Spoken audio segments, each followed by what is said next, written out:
Pemuda Pancasila Arif Rahman mengungkapkan respons dari Ketum Pemuda Pancasila Djapto Suryo Sumarno setelah rumahnya digeledah KPK pada Selasa, tanggal 4 Februari tahun 2025, malam. Diketahui penggeledahan rumah Djapto Suryo Sumarno ini terkait kasus dugaan penerimaan gratifikasi yang menjerat mantan Bupati Kutai Kartanegara, Kukar, Rita Widyasari. Arif mengaku setelah rumah Djapto Suryo Sumarno digeledah KPK, ia sudah bertemu dengan Ketum Pemuda Pancasila tersebut. Menurut Arif, Djapto tak masalah dengan adanya penggeledahan KPK. Karena menurut Djapto penggeledahan itu dilakukan KPK dengan kooperatif. Kalau bertemu sudah, enggak ada masalah. Ya, KPK juga dianggap kooperatif dan sangat menghormati beliaulah, kata Arif dilansir Kompas.com, Kamis, tanggal 6 Februari tahun 2025. Tak hanya itu, Djapto juga mempersilakan KPK untuk melanjutkan proses hukum kasus ini sesuai dengan aturan yang berlaku. Kalau respons dari Pak Djaptonya sih ya silakan proses hukum yang berlaku saja. Enggak ada arahan seperti untuk ini, enggak ada sama sekali, ungkap Arif. Arif menambahkan, meski rumah Djapto digeledah KPK, Ketum Pemuda Pancasila itu tak memberikan arahan apapun kepada bawahannya terkait kasus yang menjerat Rita Widyasari ini. Pemuda Pancasila juga tak masalah jika memang ketumnya harus dipanggil KPK. Karena menurut Arif, Pemuda Pancasila akan menghormati apapun proses hukum yang dilakukan oleh KPK. Tanggapan lain sih nggak ada. Kita tidak mengetahui.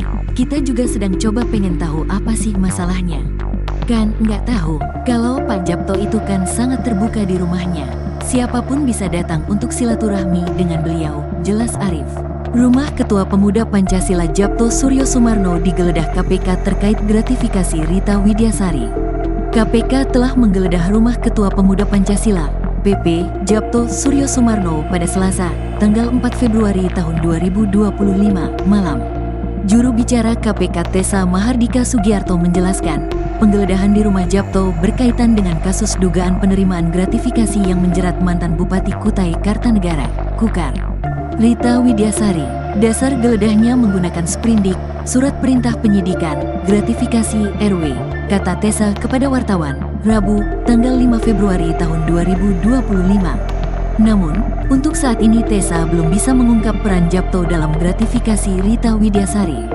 Belum bisa diungkap saat ini, ujar Tessa. Dari penggeledahan di rumah Djapto di Jalan Benda Ujung nomor 8 RT 10 RW 01, Ciganjur, Jagaraksa, Jakarta Selatan, penyidik KPK menyita sejumlah alat bukti, seperti 11 mobil, uang dalam pecahan rupiah dan valuta asing, dokumen, dan barang bukti elektronik, BBE. Dalam proses penyidikan berjalan, KPK lebih dulu menggeledah rumah kediaman pengusaha batubara yang juga Ketua Pemuda Pancasila Kalimantan Timur, Kaltim, Said Amin pada Juni tahun 2024 lalu dan rumah kediaman Wakil Ketua Umum MPNPP sekaligus Wakil Ketua Umum Partai Nasdem Ahmad Ali pada Selasa, tanggal 4 Februari tahun 2025. Sejumlah barang bukti seperti uang tunai, tas, jam hingga banyak kendaraan disita penyidik. Rita Widyasari kembali diproses hukum KPK karena diduga menerima gratifikasi berkaitan dengan pertambangan batubara.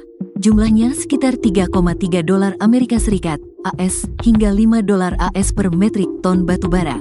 Rita diduga juga telah menyamarkan penerimaan gratifikasi tersebut sehingga KPK menerapkan pasal tindak pidana pencucian uang (TPPU). Sejumlah aset yang disinyalir bersumber dari hasil korupsi masih terus didalami. Salah satu upaya yang dilakukan adalah dengan memeriksa saksi-saksi.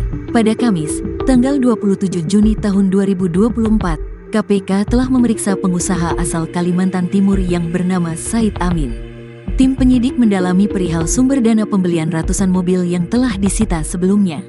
KPK juga telah memeriksa dan menggeledah rumah kediaman Direktur Utama PT Sentosa Laju Energi, Tan Paulin alias Paulin Tan, di Surabaya, Jawa Timur. Rita bersama Komisaris PT Media Bangun bersama Hairudin ditetapkan sebagai tersangka oleh KPK pada tanggal 16 Januari tahun 2018. Rita dan Hairudin diduga mencuci uang dari hasil tindak pidana gratifikasi dalam sejumlah proyek dan perizinan di lingkungan pemerintah Kabupaten Kutai Kartanegara sebesar 436 miliar. Mereka disinyalir membelanjakan penerimaan hasil gratifikasi tersebut untuk membeli kendaraan yang menggunakan nama orang lain, tanah, uang tunai, maupun dalam bentuk lainnya. Rita kini mendekam di lapas perempuan Pondok Bambu untuk menjalani vonis pidana 10 tahun penjara.